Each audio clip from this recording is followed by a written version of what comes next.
Hello, I'm Patricia Vanskyke, Executive Director of the Lloyd Library and Museum in Cincinnati, Ohio. The Lloyd Library was founded by three brothers, the Lloyd brothers, nearly 150 years ago. The Lloyd brothers were pharmacists who developed and manufactured plant-based drugs in keeping with the theories of eclectic medicine.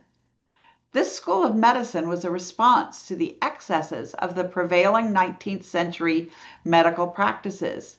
Instead of bleeding and purging, medical students at the Eclectic Medical Institute learned about herbal remedies and focused on treating patients with non-invasive methods. Books collected by the Lloyd brothers from around the world supported their research and were the beginning of what would become a world-class library focused on nature and wellness. When I joined the Lloyd Library 8 years ago, I was provided with a recommended reading list. Top of the list was A Profile in Alternative Medicine by the foremost authority in eclectic medicine, Dr. John S. Haller. The book was fascinating and gave me both an appreciation for the eclectics and Dr. Haller. It's still on the shelf in my office and I reach for it often. Dr. Haller is an emeritus professor of medical humanities and the history of ideas at Southern Illinois University. He has authored more than 30 books on the subjects ranging from sexuality, pharmacy, religion, spirituality, and war. John Haller has been a good friend of the Lloyd Library since first conducting research here in the 1990s. I've had many conversations with him, but this is our first time to share the same room. I am honored. I'd like to welcome Dr. John Haller and look forward to learning more about the eclectics. Hi, John. Hi, Patricia.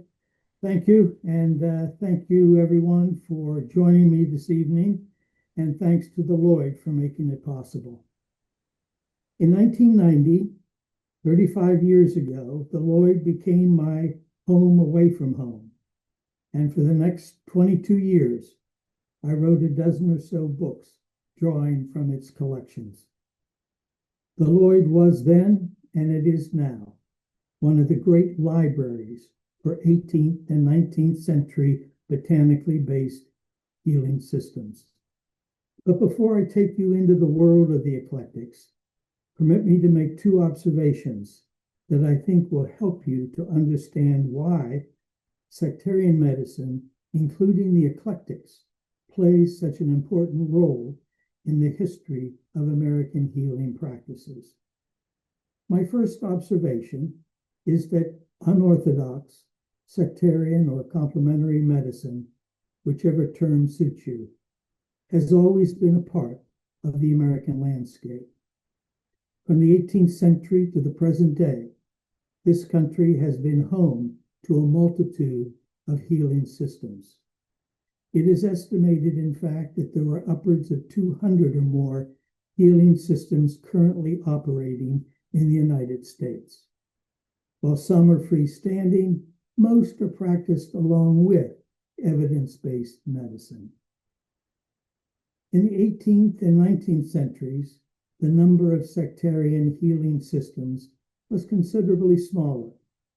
They included obviously the eclectics, the Thompsonians, the homeopaths, the hydropaths, the physiomedicals, the chiropractors, osteopaths, gramists, perkinists, mesmerists, prenomesmerists, prenopathists, venopathists, medical clairvoyants, esoteric vibrationists, and a few more. Out of all that number, only 3 of these systems remain in existence today.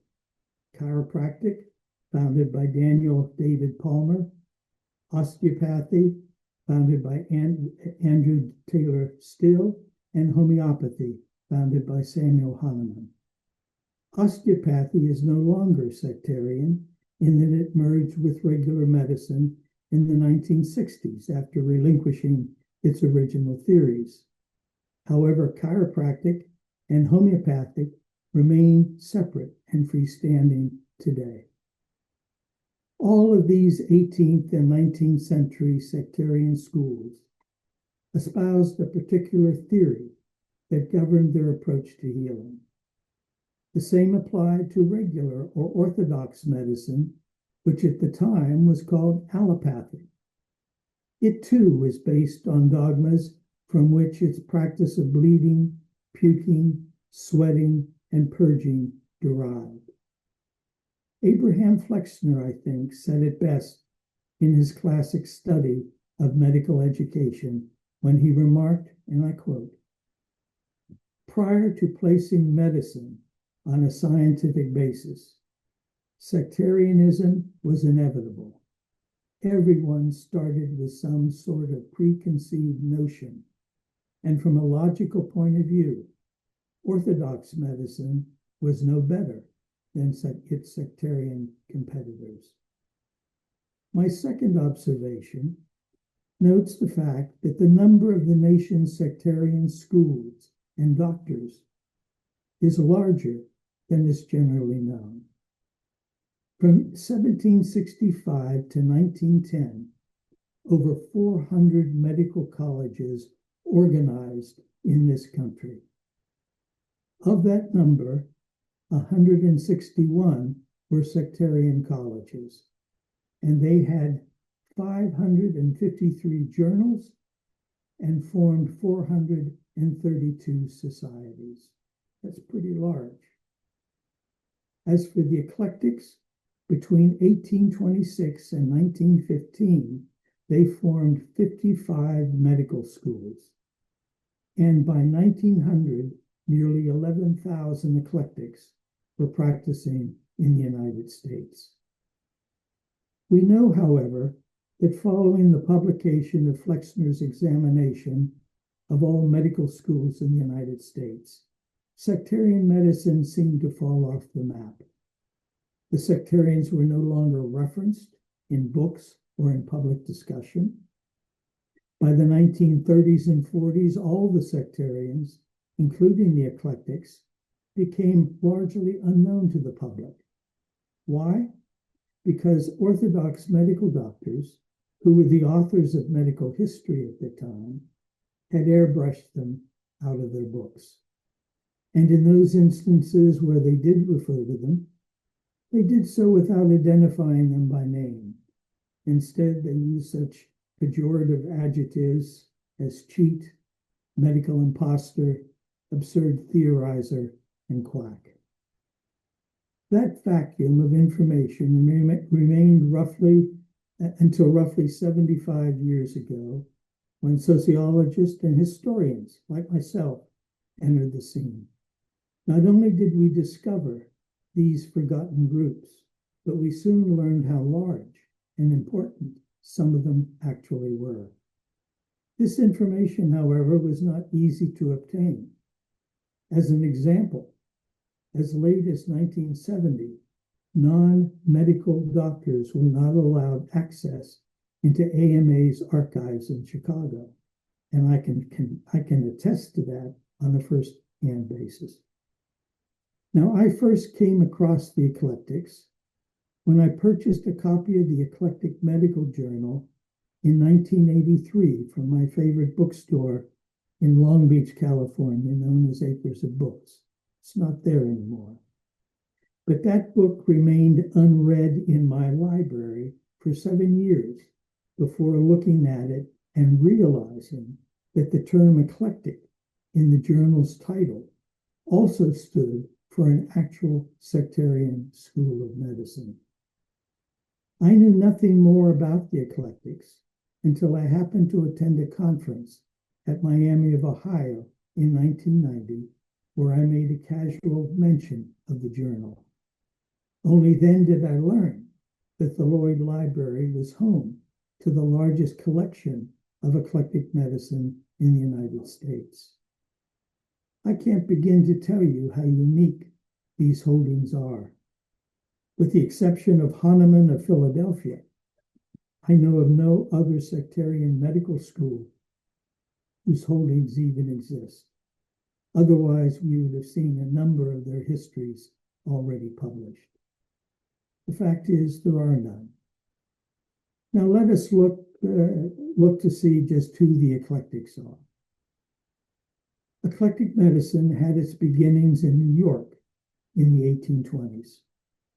Its founder was Wooster Beach, who acquired his knowledge of medicine from a man by the name of Jacob Tidd, a German who lived among the Native Americans for many, many years and learned of their herbal medicines.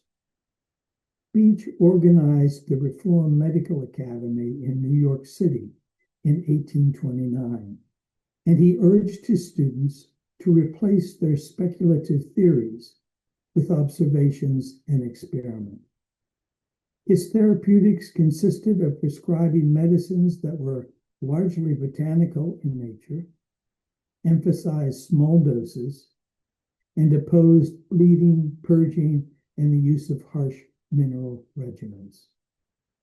Instead, he instructed students that it was okay to try any therapeutic method so long as it worked, and equally important, that it did not harm the patient. Unfortunately, Beach's academy was unchartered, and the New York legislature prohibited unchartered medical schools.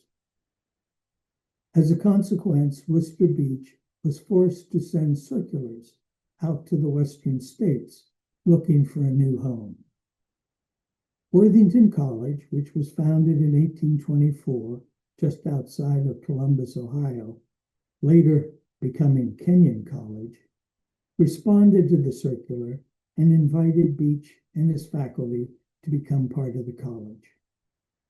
The school opened in 1830, and 6 years later, the Worthington Medical College became the first chartered sectarian medical school in the United States. It was botanically based, and it had a very successful student population. But the school had one impediment, principal impediment, that is, and that is that they found it difficult to obtain dissection material for its anatomy class.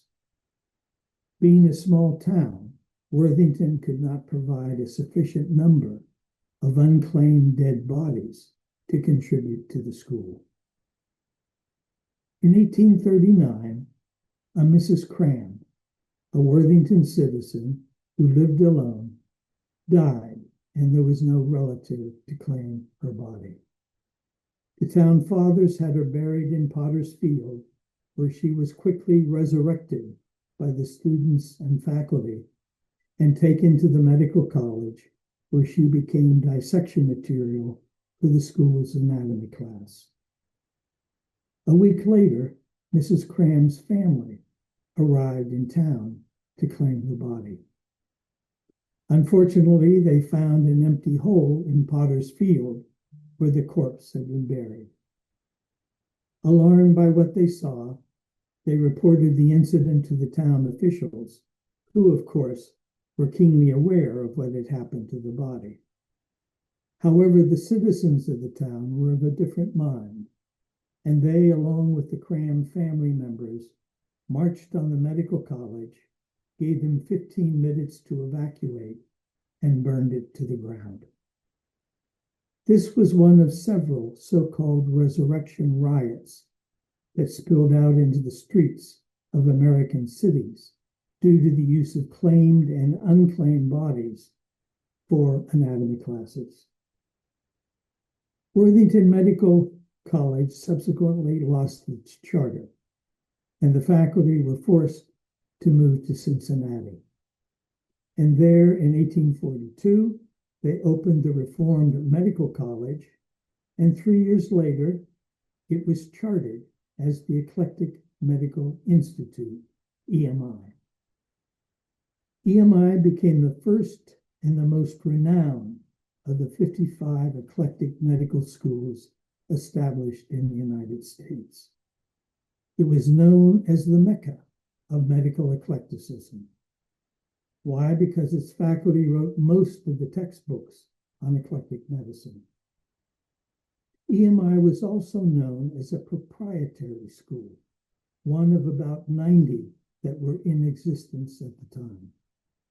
By proprietary, I mean that it was owned by the faculty, who augmented their private medical practices with income derived from the purchase of lecture tickets. From 1845 to roughly 1860, EMI enrolled several hundred students in each class, which provided generous dividends to the faculty. All this changed when the Civil War broke out, and most of the students took a leave of absence, as did many of the faculty, to join the opposing armies. This left the school in disarray and verging on bankruptcy. Fearing an end to the school, John Milton Scudder, a wealthy member of the faculty, purchased the stock owned by the faculty and became the school's sole owner. However, like many medical schools at the time, EMI lacked equipment, it lacked textbooks, it lacked experienced and it experienced continual difficulty in obtaining hospital residencies for its students. To be sure, its poor quality was not that much different from most medical schools at the time. In fact, during the 1870s and 80s, it was possible to receive the MD degree by attending only 2 4-month sessions, with the second session but a repeat of the first, without ever taking an exam, without ever participating in a dissection, which at the time was optional, and without ever examining a patient. This sounds hard to believe, but education had become so bad in the United States that from roughly 1870 to 1914, over 15,000 graduates of American medical schools traveled to Germany to take additional training. On their return, many of them participated in concerted efforts to introduce reform. They introduced new subjects into the curriculum, like bacteriology, histology, morphology, endocrinology. They also formed in 1889 the Association of American Medical Colleges, the AAMC. And it was the AAMC's intent to make medical education longer and more rigorous. In 1892, for example, it restricted membership to only those schools that instituted a 4-year graded curriculum of at least 6-month terms. It took EMI 10 years to make that transition. And even so, EMI's quality was marginal and its revenues in serious disarray.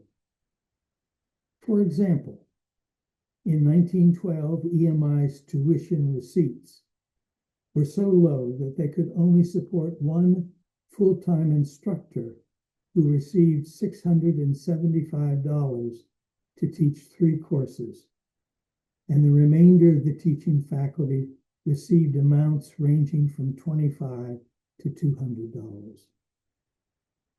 This forced EMI to remain impoverished in both its standards and its aspirations. And then came the Carnegie Foundation, which authorized Abraham Flexner to visit and evaluate all 155 medical schools in the United States and Canada between 1908 and 1909. Flexner visited EMI in 1908, and during his visit, he found a lack of laboratories, a lack of research, a lack of a strong library. At the time, it only had 500 volumes, and students had access to the library only 2 afternoons a week. They lacked a full-time staff, and what was worse, they required only a primary education for admission. As a result of Flexner's report, by 1920, the number of medical schools had reduced from 155 to 131. And of the 90 schools that had been proprietary, only 15 remained. 14 of them either closed or merged with a regular medical school. EMI never affiliated. It had started discussions with Xavier University and the University of Cincinnati, but nothing came of it. They then opened discussions with the YMCA, and if you can believe it, the Oddfellows of America. Now, I'll speak more about the school's last years a little later. In the meantime, what I want to do is turn your attention to the students and student characteristics. In my study of EMI, I was able to access the school's matriculation records. And why is this important? Why? Because EMI, with these records, it gives you a window into the changing character of the school. And so what do we learn from them? Well, for one thing, between 1845 and 1942, a period of 97 years, EMI matriculated more than 14,000 students, out of which about 5,000 graduated with the degree of MD. The classes averaged 144 over that 97-year history. In some years, it was upwards of 300 students, and in other years, it was a dozen or so. But the size, by and large, was high, and it made EMI the third largest medical school in the production of medical degrees in the United States. Now, in the beginning of the school's history, students came from all the major cities in the United States, including a number of foreign countries: France, England, Germany, Australia, Jamaica, and Canada. This represented a clear recognition of the school's reputation for its reform character. However, within 5 years, this international aspect disappeared. And the reason for it was due to the school becoming enmeshed in a series of feuds instigated by a very controversial dean by the name of Joseph Rhodes Buchanan.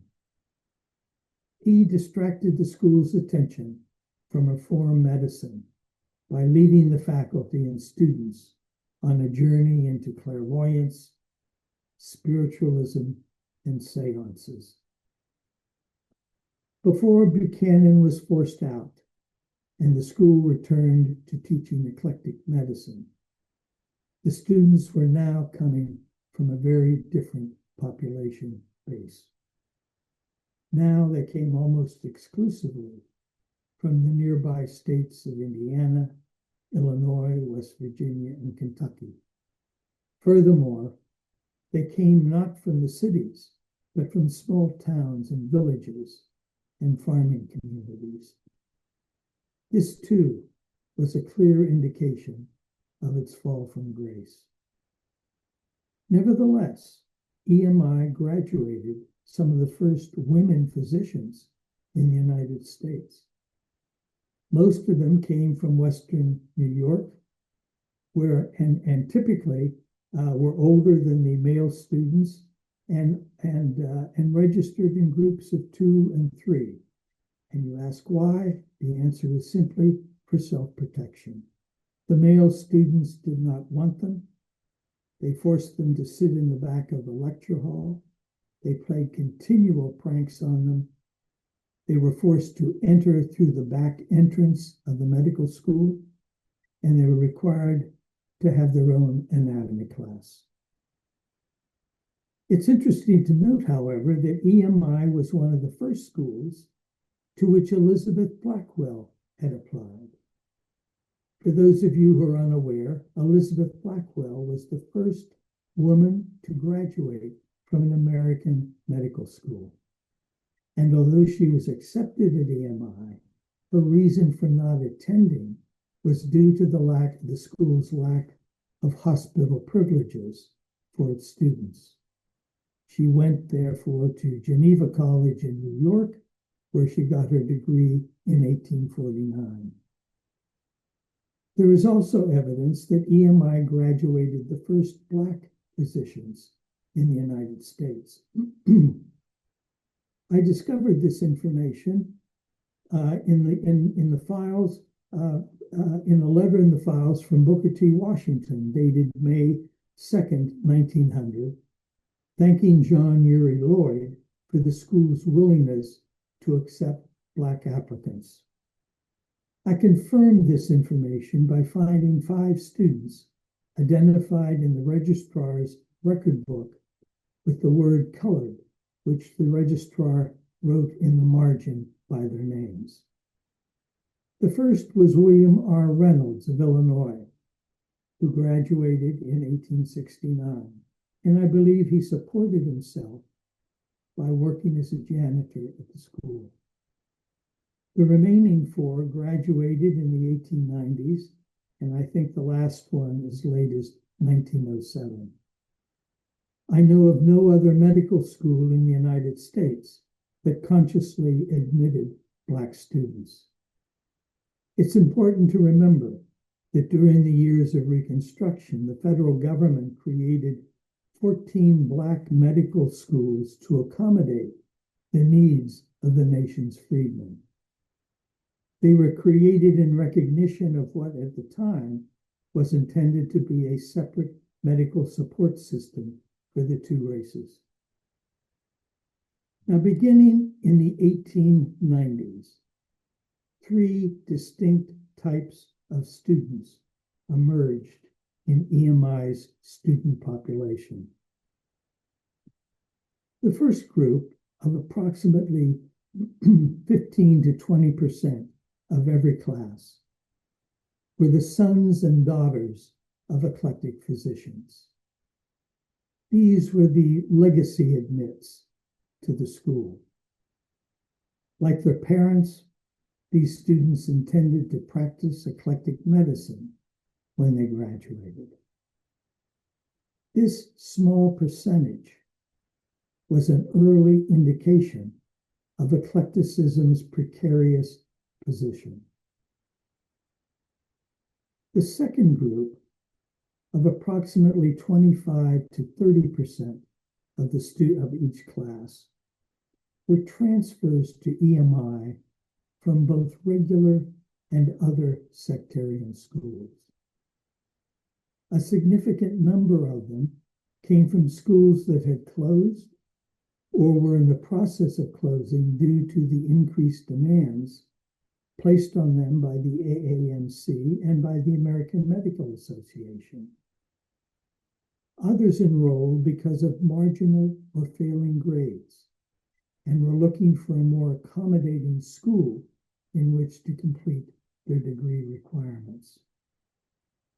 Because so many of the transfers were really poor students, for the first time in the school's history, the faculty began expelling students because of poor grades. I noted this from occasional remarks placed in the margins next to the student's name, where the registrar had added the words, good riddance, or thank God. The third group of students, ranging from 40 to 50%, were Orthodox Jews from New York and New Jersey. I was not expecting this information, and it took me completely by surprise. But there is an explanation.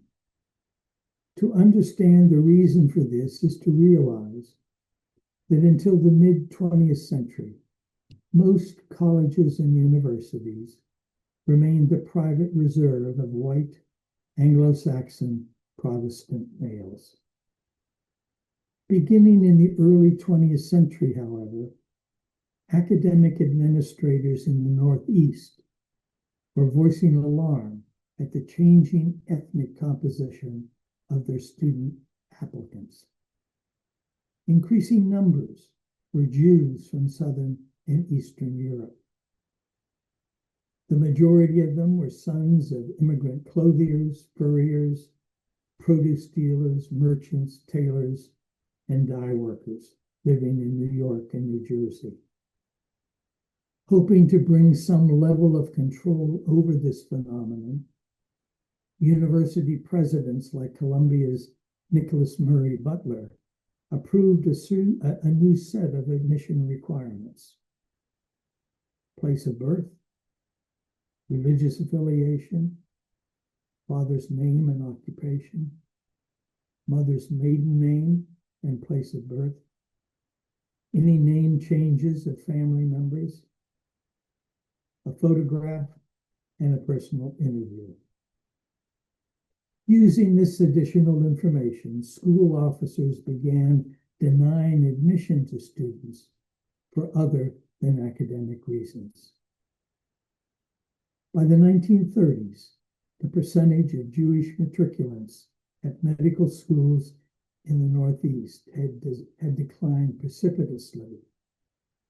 EMI's response to these changes is most interesting, in that it recounts a very special story that carries into the school's final days. Facing a decline in their enrollments of students wanting eclectic education for its own sake, as well as that EMI become a school of second chance for transfer students, there still remained a large number of empty seats, upwards of 50%, which had to be filled to meet expenses. As a consequence, the school opened its doors to Jewish students. Between 1925 and 1938, these Jewish students averaged 44.2% of each of EMI's graduating class. Most were outstanding students, hard workers, and anxious that nothing stand in the way of their professional aspirations. Although EMI provided them with an adequate education, they faced mounting challenges when it came to finding A-rated hospitals to fulfill the residency requirements. EMI records are filled with letters indicative of discriminatory policies carried out by both public and private hospitals against the school's Jewish students. Many of these students were forced to change their names to avoid being identified. Nevertheless, many of the letters from hospital administrators were threatening in tone, with hospital directors warning EMI's Dean Nellens that the school's access to their residency programs would be eliminated entirely if they sent them another Jewish student. Needless to say, anti-Semitism was rampant in the United States during the 1920s and 30s, and the consequences of it are clearly evident in the school's records. So what can we conclude from all of this? I think the first thing is that for 80 to 85% of EMI's student population from the 1890s onward, eclectic philosophy had little to do with student choice. In other words, it was access to the MD, not the school's medical philosophy, that determined student choice. Secondly, EMI had become a school of second and even third chance to which students could transfer, earn their degree, and move on. For Jewish students, however, it was their only chance, and they took it. However, once they received their degree, they ignored eclectic philosophy moved back to the Northeast, where they practiced regular or orthodox medicine. Now, EMI's end came soon enough. In 1938, the AMA decided to remove all sectarian medical schools from its approved list. As a consequence, the school's last commencement was in 1938. Still, the school held to its charter in the hope that things might change in the future. However, this events would prove otherwise. With World War II on the horizon, a large number of eclectic doctors sought commissions in the Army Medical Corps. However, at the time, the War Department refused commissions to all eclectic doctors. In order to solve that dilemma, in 1942, an arrangement was made between the American Medical Association and the trustees of EMI. In that agreement, EMI agreed to relinquish its charter on the promise that the AMA would arrange with the War Department to grandfather the applications of eclectic physicians into the Army Medical Corps. Thus, EMI came to an end, ironically, by the requests of their own graduates who wished to be commissioned. Now, I never got to meet any authentic eclectics, but I did come close. Dr. Charles Carpenter was a graduate of the class of 1938. His son, also Charles Carpenter, corresponded with me after the publication of my first book on the eclectics. He had graduated from the University of Southern California Medical School and had incorporated much of his father's eclectic philosophy, including many of the eclectic medicines, into his own successful practice. By the way, in his youth, the younger Dr. Carpenter was a child actor known as Piggy in the popular series The Little Rascals. His autobiography is in the Lloyd Library. You should read it.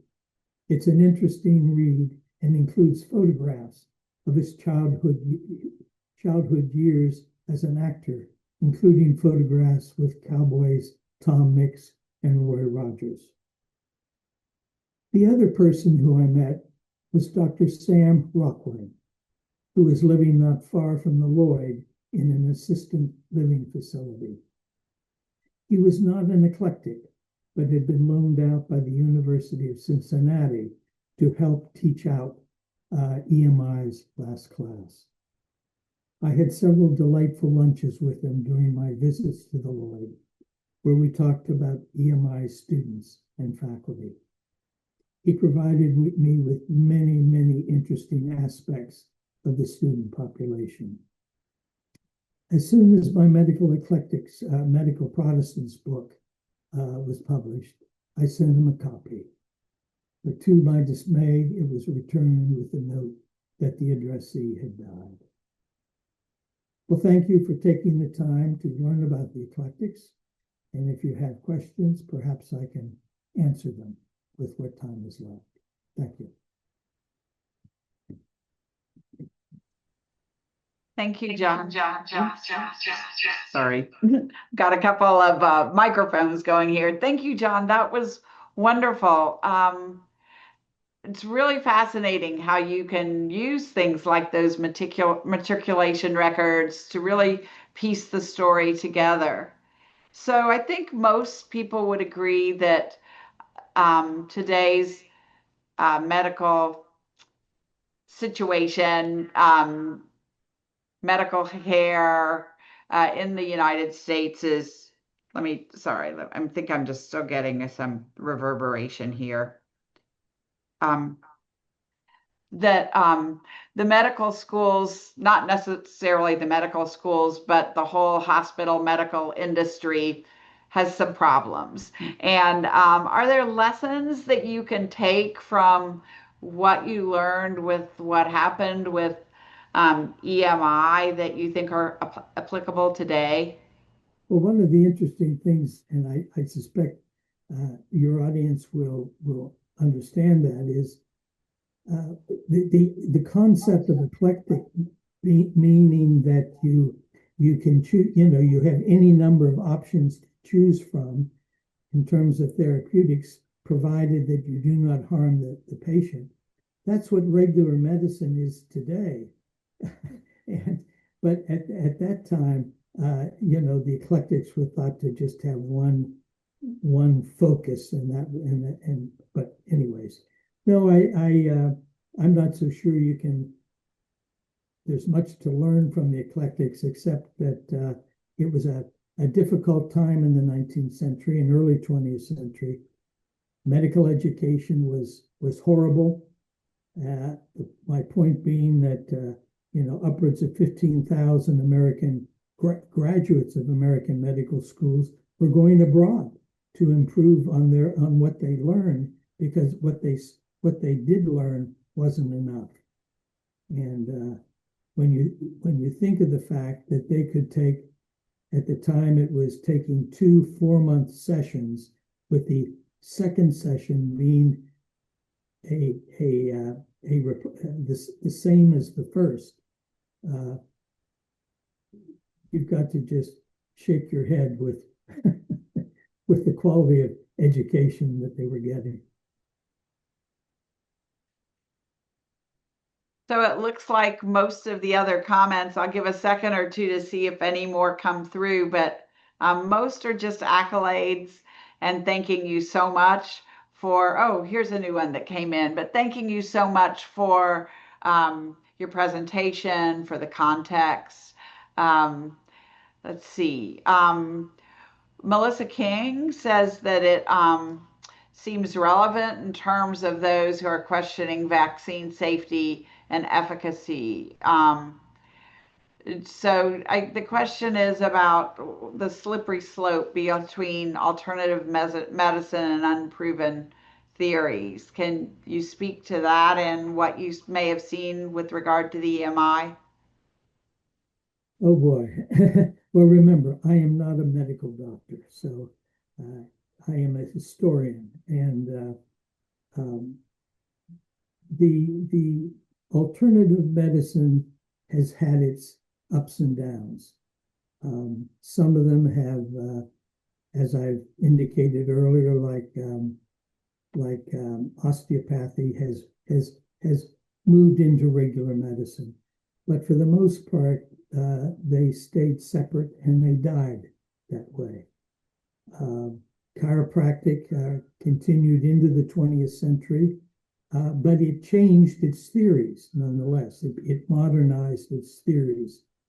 Homeopathy, on the other hand, have the same theories today that they had in the 18th century. And when I get to the homeopaths in a future lecture, I will try to bring some of that out. But alternative medicine has as I said, has had a speckled history, and very little of it has survived. Thank you. Somebody has asked you where the records of the yes, and somebody in the audience already answered the question. So somebody asked where the names or where the records were based, and they are based here at the Lloyd Library, the matriculation records. Another Cole has asked if you know the names of any well-known prominent eclectic physicians that were based in Cincinnati, and also curious if they were located in a specific part of town or neighborhood. No, I can't answer that. No, I don't know enough about Cincinnati, being a Southern Illinoisan.